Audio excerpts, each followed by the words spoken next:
tonight. This evening, we've got brand new numbers, striking numbers that have never been seen before, and they may reshape how you think about illegal immigration. So you've heard the same line a million times. It's repeated like a mantra by the left during every debate on the subject. All immigrants are hardworking and law-abiding. They do jobs you wouldn't consider doing, and they do them cheerfully. They sacrifice for their families in ways you probably don't. In fact, and this is always the last point, it's always delivered with the confident satisfaction of someone shutting down a debate with superior data, undocumented immigrants actually commit fewer crimes on average than native-born Americans. Not only are immigrants more virtuous than you are, but they're safer to be around. In other words, stop complaining. They're your superiors. But wait, are we sure that that is true? Are people who are in this country precisely because they were willing to break our immigration laws really less likely to break other kinds of laws? It doesn't make a lot of sense. Yet until today, strangely enough, no one could say for sure whether it was true, because reliable statistics didn't seem to exist. Our government tracks pretty much every trend and every phenomenon you can think of, from how many pounds of pistachio nuts are recalled every year to how many fifth graders are injured on swing sets, to how many people die in bathtubs. This is a nation of record keepers. We're overseen by an army of spreadsheet-wielding bureaucrats. Numbers control our lives, except on this subject. Somehow, the government went for years without honestly trying to track the volume of crime committed by illegal immigrants in this country. Maybe they were too incompetent to do it. More likely, they didn't want you to know the answer or to think about it even. In any case, we now for the first time have the actual numbers, and here they are.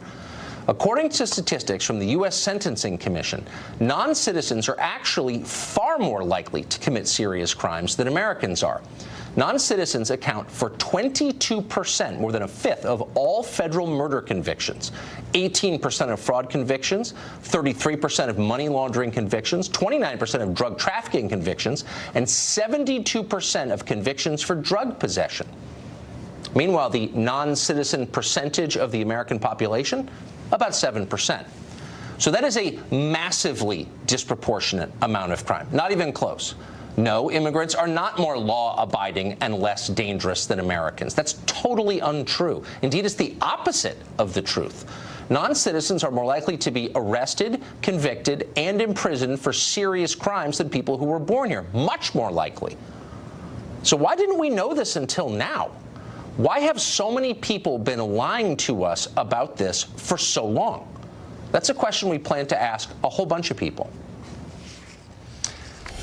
Well, we'll start tonight with Ali Noorani. He is Executive Director of the National Immigration Forum, and he joins us in the studio. Thanks a lot for coming on. Thanks for having me. So this is a conversation I've had, I don't know, a dozen times in the past month on this show, where people say, well, actually, non-citizens are less likely to commit crimes. And they cite some Cato study or something. Now we have definitive numbers on this from the U.S. Sentencing Commission that shows that non-citizens are not just more likely to commit crimes, serious crimes like murder and fraud, drug trafficking, but far more likely to commit those crimes. Why are we just learning this now? Well, the bigger question, I think, Tucker, is how do we make sure that we are keeping the nation secure in a way that's using our valuable law enforcement resources the best way? Because I'll be the first to tell you that we are a nation of laws, and we're a nation that should be keeping Americans safe. Right. So let's make sure that law enforcement are in a position to do their job and get those violent threats, those public safety threats off the streets, particularly if they are immigrants. And the way you do that is that you make sure that the immigrant community can trust local law enforcement. So that's why I'm concerned about the direction of the administration when it comes to immigration enforcement, because they're actually undermining the ability of local law enforcement to do their job. So enforcing, this is like this weird alchemy where enforcing border laws makes us less safe somehow. But let me ask you, if 22% of all federal murder convictions are of non-citizens, but only 7% of the population is non-citizen, that suggests we're letting in the wrong people. It suggests that we should be doing a much better job in terms of local law enforcement. And the way to do that is to make sure that the immigrant community is in a position to report crimes. Because at the end of the day, those individuals who are immigrants who are committing those crimes, you know who the most likely victim is?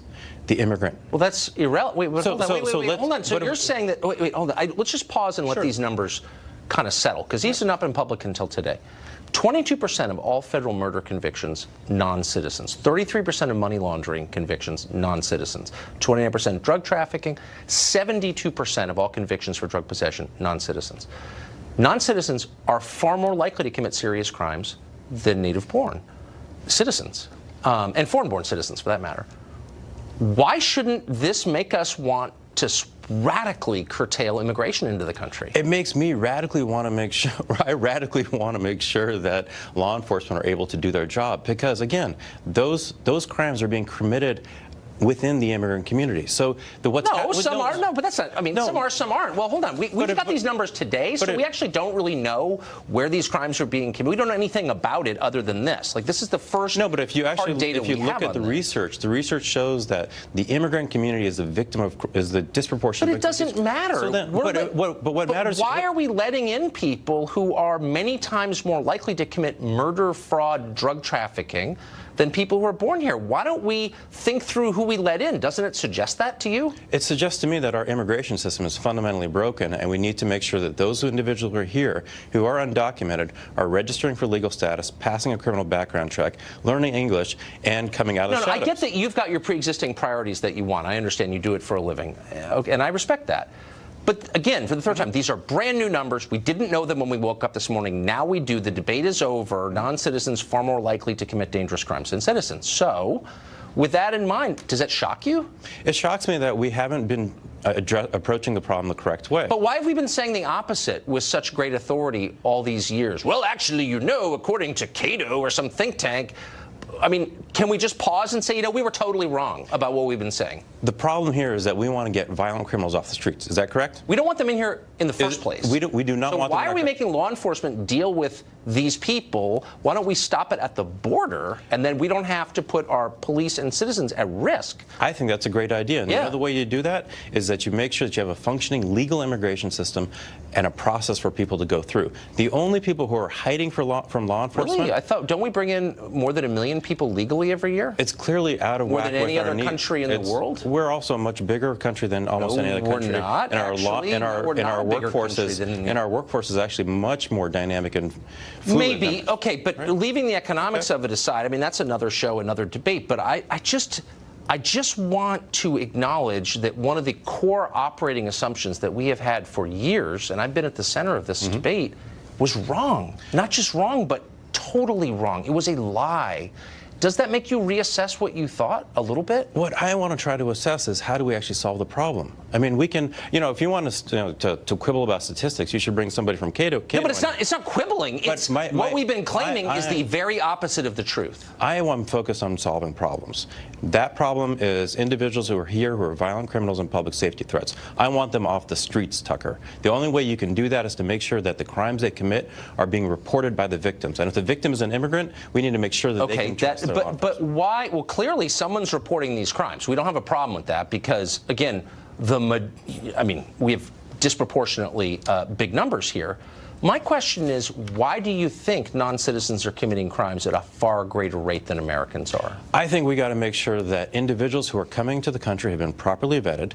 They're going through the process that they need to. And the folks who are here and are undocumented. So you think they haven't been properly vetted? And the folks that are here who are undocumented, we need to require they pass a criminal background check. That is our biggest problem right now, because the individual undocumented immigrant who's a violent threat to our public safety, they're the ones hiding. Why wouldn't we just build a wall? Like, the public kind of wants that. What's the argument against that exactly? If you actually want to solve a problem at the border, you want to actually focus where the problem is. The majority of drugs, guns, and money are smuggled at ports of entry.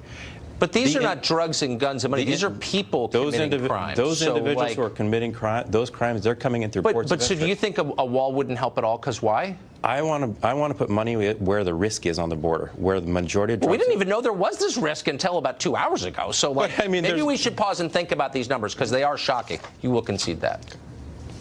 Thank you, Ellie. Appreciate it. Mark Stein is an author and a columnist. He joins us tonight. Mark, are you surprised by these numbers? No, I'm not, because I think it accords with most people's experience of the transformative effect of immigration. And it's logical, too, that when a first world country imports continuously a large, unskilled population into its country illegally, that is an act of law breaking at the conception, and there's no reason why they would then have any other respect for other laws. And to be honest, I mean, I found that last 5 minutes surreal, where your guest's main concern is that certain illegal immigrants are getting crimes committed against them by other illegal immigrants, and they're scared to go to the police. That's not what these statistics show. These statistics, which for political correctness reasons we were prevented from knowing in recent years, show that this country is in effect importing a criminal class, and it does not check any aspect of the criminal class it imports. Now, the few of us who have the misfortune to go through the legal immigration system, I went to see Neil at Homeland Security in Manchester, New Hampshire a couple of years ago, and he asked me about whether I'd committed any crimes, and I said I'd been pulled over by a traffic cop in Montpelier, Vermont, for passing a little old lady at 17 miles an hour, but I got the case dismissed. Neil from Homeland Security in Manchester, New Hampshire, wanted to see proof that the state of Vermont had actually dismissed that complaint against me. So we have a bifurcated system here in which law-abiding people have to dot every I and cross every T, and every single day we import drug gangs, money launderers, murderers, drunk drivers, because the professional lobby group your previous guest represented somehow thinks this is in the interests of the United States. It's not at all. The rector of my church spent the better part of a year waiting for a visa. He spent 20 years in the British Army. They didn't want any more Scottish Anglicans in this country because they're dangerous. Meanwhile, all of Congress is arguing about how we can keep people who snuck in illegally here, and you're a bigot if you're not for that. So what does this reduce?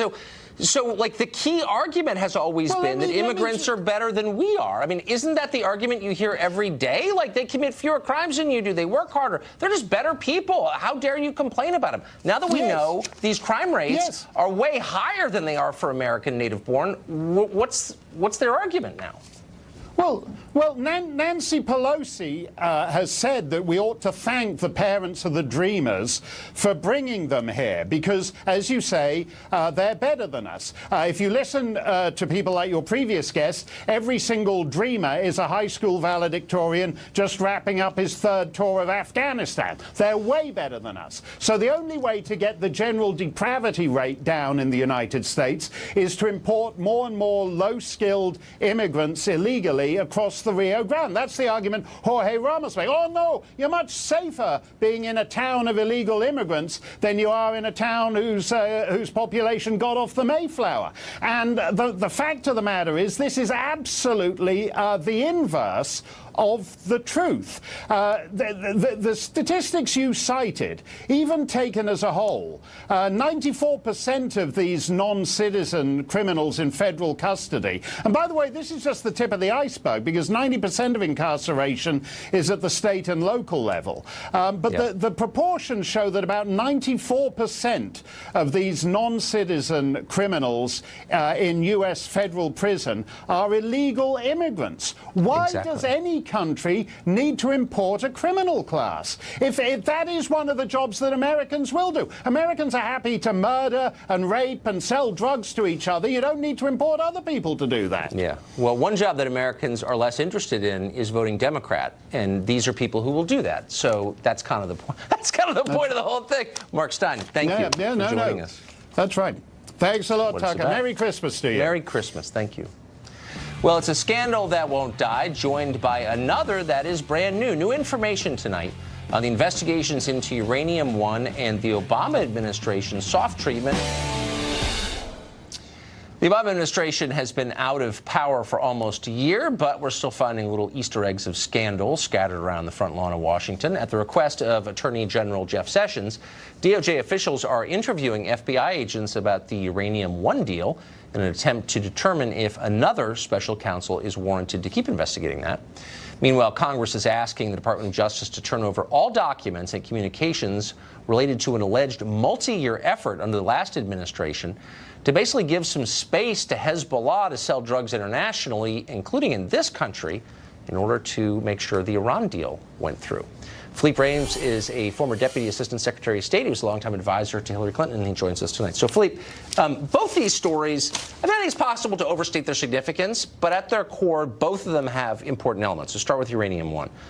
And I'll just concede you're a former Hillary spokesman. I don't think she's necessarily the villain of the story. Thank you Let's for the just concession. take 3 steps. No, I think she is a villain in the story. But the Obama administration allowed Russia, a Russian-controlled company, control over some large percentage of our uranium reserves. Like, that's kind of beyond dispute.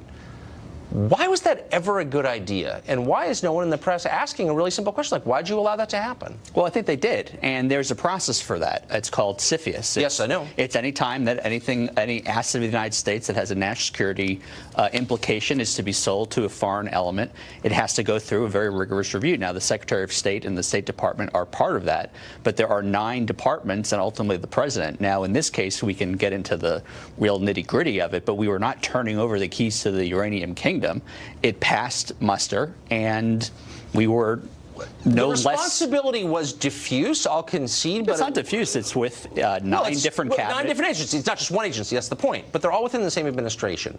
But the macro question remains unanswered, which is the Russian government wound up with control over uranium deposits in Wyoming, in the United States.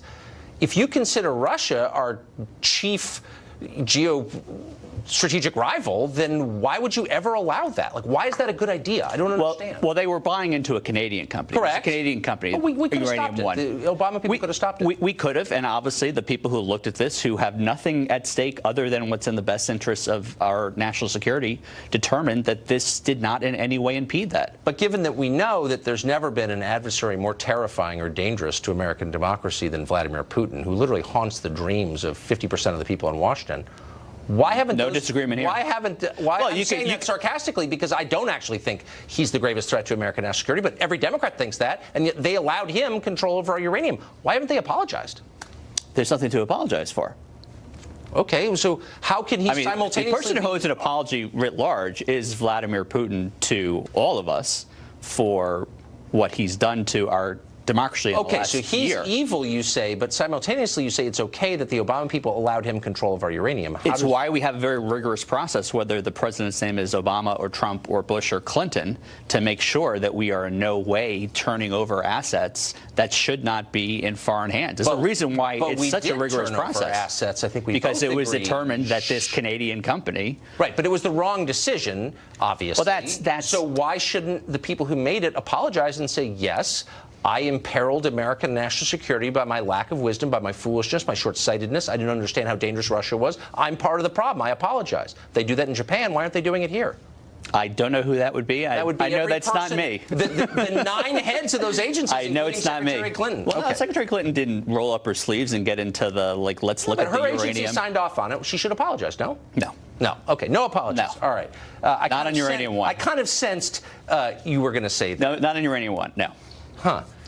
So what about the other question this evening, and that is the Politico piece that pretty much demonstrates that Treasury Department and DEA officials were stymied in their efforts to control Hezbollah's international money laundering and drug dealing operations.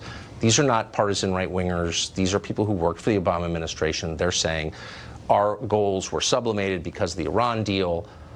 I don't see why that's not a scandal. It seems like a scandal to me. Well, I think, first off, most people, including in the Obama administration, didn't know where this came from.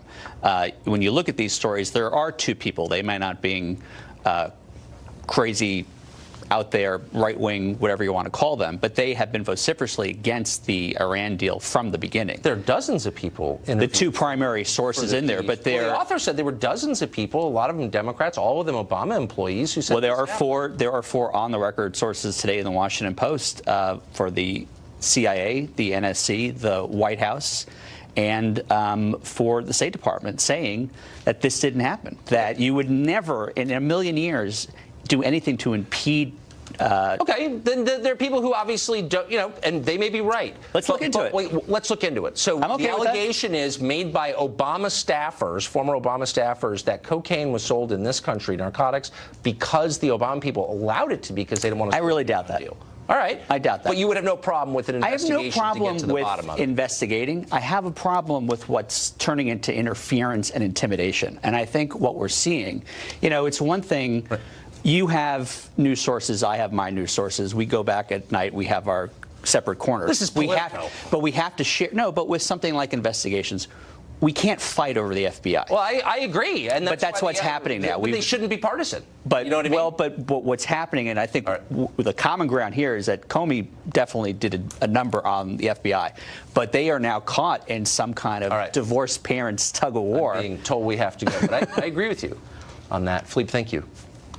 Is she a left-wing activist, or could she be a Russian spy? Congress wants to investigate Jill Stein of the Green Party for possible collusion with Tuesday.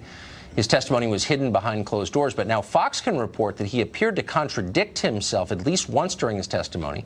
He also failed to offer support for the infamous Trump dossier. Fox chief national correspondent Ed Henry has details in that story. Hey, Ed. Well, Tucker, he just wrapped up about another 7 to 8 hours of testimony behind closed doors before another committee tonight. Bottom line question is simple, and you got into it a moment ago. At the FBI, which is supposed to be nonpartisan, was there a pro-Clinton bias that led people like Andrew McCabe to let Hillary Clinton off the hook, not just on the email server, but Uranium One as well? And what's interesting is when you look at those two investigations, they were overseen by three key FBI figures. James Comey, who's been tweeting a lot lately about truth and justice, McCabe as his deputy, a job he still holds today, and the agent who led the Clinton server investigation, Peter Strzok, who of course sent all of those pro-Clinton text messages. Perhaps the most important texts refer to a meeting in Andrew McCabe's office where FBI officials allegedly discussed an insurance policy in case Donald Trump was elected, hinting at a plan to investigate him.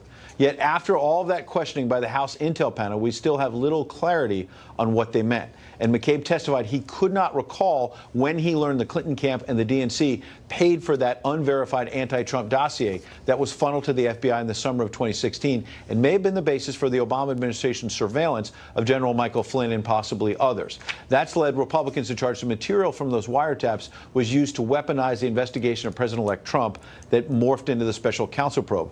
And what, you ask, could possibly be affecting Andrew McCabe's memory about all this? It turns out his wife ran for state senate in Virginia in 2015.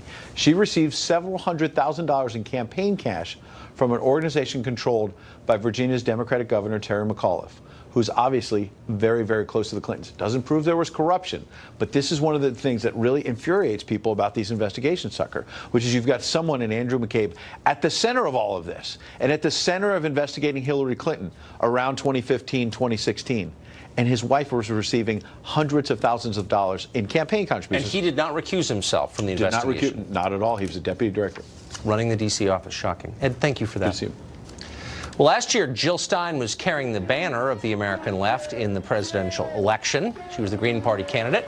Now she's been exposed. Apparently, despite leading the Green Party, she was a Russian spy all along.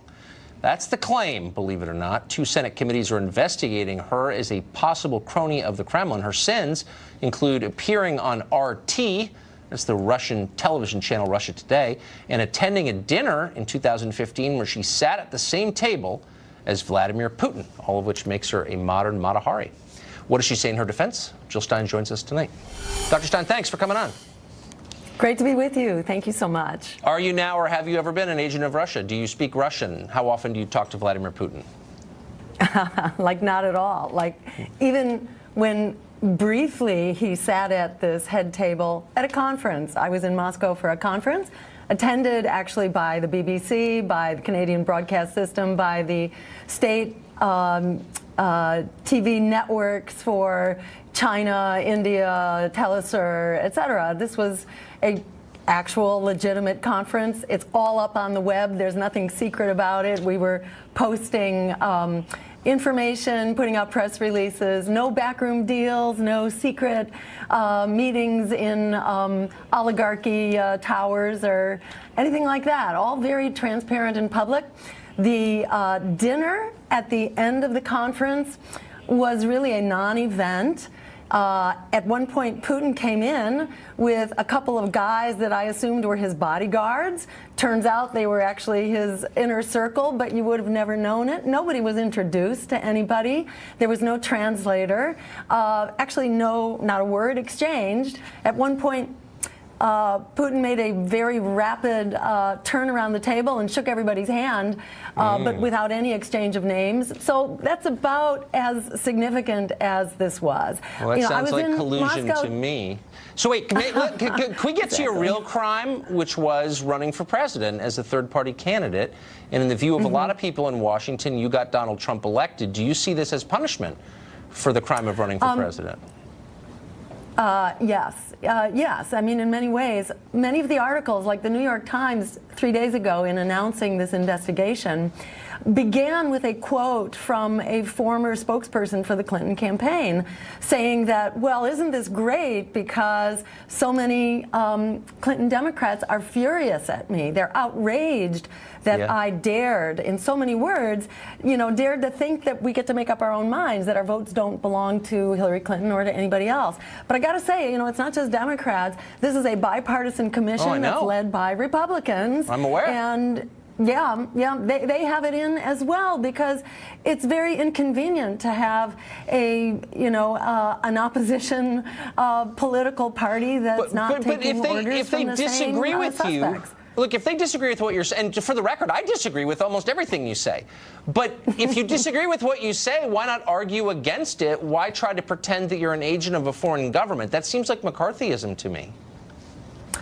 You're not the only person to suggest that. I think, this is, let me say, I think there are legitimate aims here in the investigation. I think an interference in our election is much bigger than the Russians, and we have yet to see the proof. I would like to see the evidence of Russian culpability here. When John Kennedy was facing the Cuban Missile Crisis, he declassified the evidence to show the photographs of the missiles in Cuba. Aren't we owed that as the American public? We didn't get to really see the evidence before the run-up to the Iraq War. We are still paying that price, $5.5 trillion and counting. Fool me once, shame on you. Fool me a gazillion times, shame on all of us. Well, so let me revise what I said. I actually do agree with you on something, and I strongly agree with you on that. Jill Stein, good luck. I hope you get that done, and good luck on the Hill. Thank you. Thank you so much. Take care. It's time for more racist trees. Apparently they exist out in Palm Springs. A golf course architect tells us whether trees near a golf course can really threats coming from directions no one could have anticipated. Jill Stein, you just saw now, Russian agent. Here's a new one we told you about last night, racist trees. In Palm Springs, California, city officials are planning to clear-cut a grove of tamarisk trees because they're racist. Locals say they were planted more than 50 years ago to separate a golf course from an African-American neighborhood. Last night we spoke to a local resident about their sinister presence. Here's part of the conversation. If you've done any research on the tree, you'll know that's one of the nastiest trees around, and it's also been declared an environmental disaster by the federal government. What? They grow to be 60 because feet it's tall, wait, no, slow down. Now, well, hold on. Now, hold on. Because that tree is a foreign tree, you're calling it nasty? Okay, absolutely. I guess. Question is, could Palm Springs be overreacting at all to the racist trees in its midst? Aptly named Forrest Richardson is a golf course architect. He's consulted on the course in question, actually. Ethan Bierman is a radio show host, and they join us tonight. First to you, Ethan. You've been following this. You're from California. Clearly, this is the definition of structural racism. But I wonder if it couldn't be worse. I mean, these are tamarisk trees. If they were white pine trees, would they be more racist, do you think? No, the trees themselves aren't racist. It was the actions putting them there in the first place. But also, I think it's really important to note, these trees in particular have been a fire hazard this year. You look at, Fox has done a great job covering like the Thomas fire. Tamarisk trees themselves have been explosive during these fires that have been happening. So not only do we have the aspect of the traditional, the origin of the planting of these trees being to separate the black and people of color community across the street after their homes were demolished, by the way, by the city of Palm Springs under racist conditions. This is one of those times, let's set the record straight. Let's clear out trees that are fire hazard. Let's not waste the water, and let's set things so everybody straight. wins. The trees are not just bigoted, but they're flammable. Forrest, here's my concern. if we take down the racist trees, could the homes behind them be hit by racist golf balls? Well, I don't know. I would like to think that nothing's racist, especially in today's world. I would too, but my eyes are open now. You know, the reality is that I don't know why these trees were planted. I don't think that there's any clear indication of why they were planted. One reason that we plant trees on golf courses, especially on narrow corridors, which this happens to be. This is about 240 feet in width, whereas today we would generally get 350 to almost 400, is to protect adjacent homes and property, whether it be a school or houses.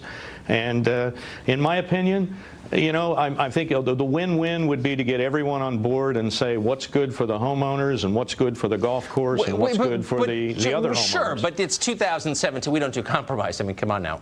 It's the modern era. But let me just ask you, is there, just to clarify, as a landscape guy, are there other reasons other than simply bigotry that they might have been planted? You know, I did as much research as I could. When I worked briefly on a study for this golf course, we got a lot of historical data, and I was able to find what we think is an early 1960s image that actually shows that this hedge of tamarisk trees was probably there before many of the houses were built. Not all of them, but the hedge was probably predated many of the homes being built there. So, but that, I mean, obviously that doesn't mean they're not racist trees. I mean, because, you know, sometimes it's not obvious if a tree is racist or not. But let me, Ethan, let me just get, and I sort of buy your point that they're both bigoted and a fire hazard. But I wonder if this isn't a teaching moment, right? A time when we could all learn. Instead of cutting them down, maybe we could make them better trees somehow, prune them. Is that not a possibility? No, let's get them out of there. Let's get back to some native trees that we have in California. Seems kind of that's pure desert. What do you mean? Wait, slow down. What do you mean? You know, for a guy who's in California, I'm serious. Palm trees are not native. Eucalyptus are not native. Should you expel everything from California that's not native? Okay, so are you a nativist now? Yeah, when it comes to vegetation, absolutely. Eucalyptus trees have become a real problem with tipping over in the storms. When you're calling other people bigoted, all right. They weren't originally from California, therefore we have to kill them. But come on, Tucker, we have a severe water problem in California. We have a lack of leadership in Sacramento. We have a lack of leadership in D.C. when it comes to the water issue in California. And we're diverting water to water trees. Why are we doing this? I know, I agree. There's so many layers here. But Forrest, let me just finally close out. I mean, is it possible that if we cut these down, you don't always know what you've got till it's gone? I mean, if you were to pave it and put in a parking lot, do you think you might regret that? Well, the trees are serving a purpose, I can tell you that. Now, if they could maybe be replaced by better trees, you know, I think your guest last night mentioned eucalyptus, so it's interesting your guest tonight is saying no eucalyptus, and that's because why I got to go. But they're foreign trees. We're against foreigners now. Forrest Easton, thank you for that. I think you've cleared up a lot. Good to be with you. Merry Christmas, thank Tucker. you. Thank you. Merry Christmas. It's finals week. Who will Fox employees and contributors have been paying attention to their jobs covering the news? This week's contestants, correspondent Griff Jenkins and Fox News at Night host Shannon Bream. Shannon has been a buzzsaw, as you know, in this competition, defeating all 6 opponents she has faced. Here are her opponents from weeks past. Wow, that is just a murderer's row, and she's crushed them all. Perhaps Griff is up to the challenge. Now, to switch things up and to give you a fighting chance, we have put Shannon in a different seat, thinking maybe it's the seat that's doing it. And I've been put in the Thunderdome, and you have. Turner is about to come out and feed me all of my good wolves. mojo is on that chair and that buzzer, so. Our producer, Alex McCaskill, who wrote these questions, said these are particularly tough, so we'll see if he's right. Okay, hands on the buzzer. Here's how it works. I'm going to ask the questions. The first one to buzz in gets to answer. You have to wait until I finish asking the question in order to do that. Each correct answer worth 1 point. If you get it wrong, you lose a point. Best of 5 wins. The winner will be awarded a prize that I'm going to keep secret for the moment. Okay, first up. One of Donald Trump's celebrity arch enemies possibly facing jail time tonight for bribery. That is because she offered millions of dollars to Republican senators to reject the tax bill. You have to wait till I'm finished. Which celebrity was it? Shannon Bream. Rosie O'Donnell. Rosie O'Donnell. All right. Tripped by the rules. Well, we'll see if she's right. To the tape. Is it Rosie O'Donnell? Rosie O'Donnell going off the rails, trying to stop the tax bill. already Rosie starting. going It's on already a Twitter starting. tirade, Rick knew tweeting it. in part, He knew quote, it. He was so how like, about that's what this? she I gets promise to give $2 million hit the button to too Senator early. Susan Collins and $2 million to Senator By the Jeff way, Flake if I they would vote let you no. pass, Many but on our Twitter quick judges to are point out saying those they're bribes tough. would be illegal. She also told her followers to call 911. It's like The Hague. We have to follow the rules here. Rules are rules. Congratulations. All right, All right. well done. Question two. But You've Now got the four more stakes go questions. up. the Now the answer. stakes go up. Yeah, they do. Marist College is out with its poll of the most annoying words and phrases of 2017. There were a lot in competition. Obviously, the most annoying year in human history. In second place was the phrase fake news. Which annoying word won? Griff Jenkins. Whatever. No, which annoying word won? Oh, that's Word your answer. whatever, Whatever. yes. Okay. To the tape. Is whatever correct? The most annoying words or phrases. Marist polled people to find out the top 5. Fake news. That's second. It got 23% of the votes. And look at that. Number 1, whatever. Look at you. That was voted the most annoying by 33% of respondents, and it is the most annoying word for You won. 9 She's years so in a row. Yeah, whatever. She's good. She's good. But don't be fooled by the niceties. She's taken No, I know. She's slayed she's 6 ferocious. worthy Yeah. competitors. It's on. Can't let my Question guard 3, down. it's 1-1.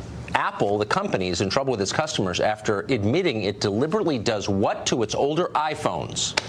Shannon Bream. Slows them down. Slows them down. I don't believe that. Let's see if the tape confirms it.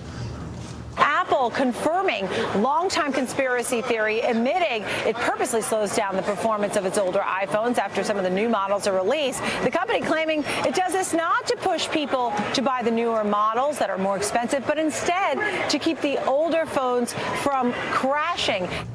I have an old iPhone. I feel like it's slowing me down.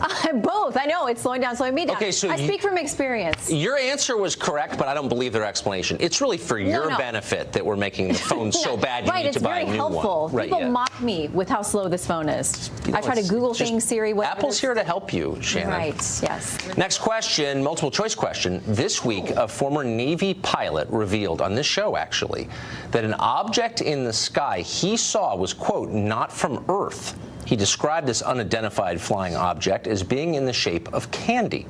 Which candy was it shaped like? Was it A, a Tic Tac, B, a candy corn, C, a Skittle, and I'll throw in D, Butterfinger, just for the heck of it. Tic Tac, candy corn, Skittle, Butterfinger. This is Griff, just throwing it out there, throwing it out because there. I have no idea, but I like Tic Tacs. You like Tic Tacs? I do too. Okay. Your breath smells Griff great. likes Tic Tacs. Is it a Tic Tac? He came across an aircraft that he says was, quote, not something from Earth. It was shaped like a Tic Tac. It had no wings. Look at you. That was just, you got to go all in against a very, did. very astute. Okay, so we've actually been here before. People have been to the precipice of victory over Shannon Bream. And in fact, they're littered on the valley floor, their bodies. Okay, so it's 2-2. Right. This is the decisive question. Are you ready? You feeling good? No, I'm not. I'm like an old iPhone. You just froze me.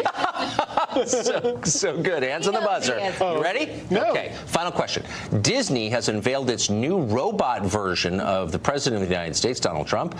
It's in the Hall of Presidents exhibit in the Magic Kingdom. There's a problem, though. Many say the robot looks nothing like the president, but like which actor instead? Shannon Bream. John Voight. Well, that's a weird guess. If you get this right, you win. To the tape. Some on the internet say it looks like a bloated John Voight. John Voight's never going to speak to me again. Oh! Look at that. Shannon Bream, ladies and gentlemen. I can't believe it. Okay, so you win. This week we run out of prizes. So this week we have a small bottle of non-alcoholic champagne that we're going to give you. Oh, I like it. Do I get to like spray it? It tastes a lot like bubbly water, but it's delicious. If I shake it it's up, from can France. we spray it Yes. like it's like we won the Super Bowl kind of situation? Louis, the stage manager, is saying no. Griff, Shannon, thank you both very much. Thank you. Thank you for walking me to the precipice of being slaughtered by Shannon Bream, but I am honored. Pay attention to the news every week. You can play along another edition of Final Exam on Thursday.